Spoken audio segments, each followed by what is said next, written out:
mais uma emenda parlamentar que nós estamos entregando, desta vez aqui na comunidade do Marajazinho, no município de Urucará.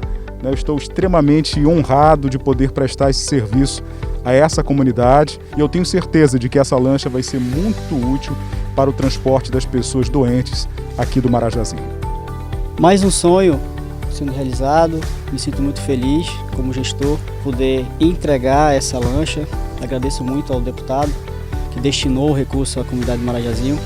Sem dúvida, essa lancha vai facilitar muito o acesso das pessoas da comunidade do Marajazinho a atendimento de saúde, tanto na UBS mais próxima, quanto numa necessidade de hospital. É o nosso trabalho que não para.